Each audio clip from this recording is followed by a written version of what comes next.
सिर्फ एक मेहमत एक दिन में लगभग 180 किलो घास खा सकता था। अब सोचिए, अगर आज दुनिया में लाखों मेहमत जिंदा होते तो क्या हमारे जंगल बच पाते, क्या हमारी खेती बच पाती। और सबसे हैरान करने वाली बात, कुछ वैज्ञानिकों का मानना है कि मेहमत के जिंदा होने से शायद ग्लोबल वार्मिंग भी कम हो सकती है। लेकिन आखिर कैसे? और अगर कल सुबह अचानक मेहमत वापस आ जाए तो क्या इंसान उनके साथ रह पाएगा या फिर धरती का पूरा इकोसिस्टम बदल जाएगा? आज हम बात करेंगे, अगर आज मेहमत जिंदा होता तो हमारी दुनिया कैसी दिखती। जब लोग मेहमत का नाम सुनते हैं तो अक्सर उसे बड़े हाथी की तरह सोचते हैं, लेकिन सच्चाई इससे कहीं ज़्यादा दिलचस्प है। एक मामूली मेहमत लगभग 11 से 13 फीट ऊंचा हो सकता था।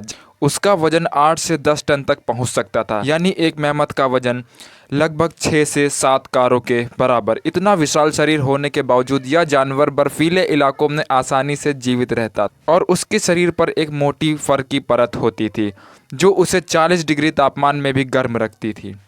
अगर मेहमत कभी विलुप्त ही ना हुआ हो तो आज साइबेरिया और कनाडा के बड़े हिस्से विशाल मेहमत के क्षेत्रों से भरे होते। इन इलाकों में सड़कें, रेल लाइनें और शहर बनाना बेहद मुश्किल होता, क्योंकि जहां 10 टन के जानवरों के झुंड घूमते हों वहां इंसानी निर्माण हमेशा खतरे में रहता।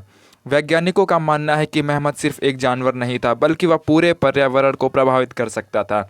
जब मेहमत चलते थे तो वे बर्फ को दबा देते थे, जिससे जमीन ज़्यादा ठंडी रहती थी। दोस्तों, अब डायरेक्ट बात करते हैं, क्या मेहमत इंसानों के लिए खतरा हो सकता था? तो अगर सीधे शब्दों में कहें तो हाँ और नहीं भी। मेहमत स्वभाव से शायद हाथियों की तरह सामाजिक होते हैं, लेकिन उनका आगर उन्हीं के जैसा खतरनाक बना देता। एक घबराया हुआ मेहमत कुछ ही सेकंड में कई गाड़ियों को पलट सकता था। अगर ये शहरों के आसपास पहुंच जाते तो उन्हें नियंत्रित करना बेहद कठिन होता।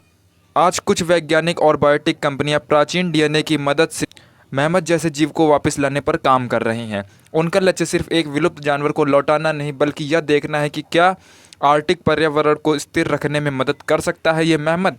लेकिन सवाल यह है, अगर इंसान एक बार विलुप्त हो चुके जीव को वापस लाने में सफल हो गया तो अगला नंबर किसका हो सकता है? आप गैस करो। शायद डायनासोर।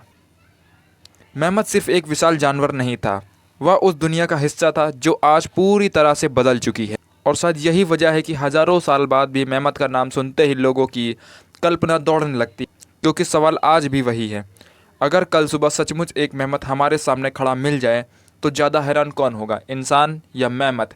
कमेंट करके ज़रूर बताना। और हाँ दोस्तों, अगर आपको वीडियो पसंद आई हो तो चैनल को सब्सक्राइब कर दो, वीडियो को लाइक कर दो और सपोर्ट करो। Love you.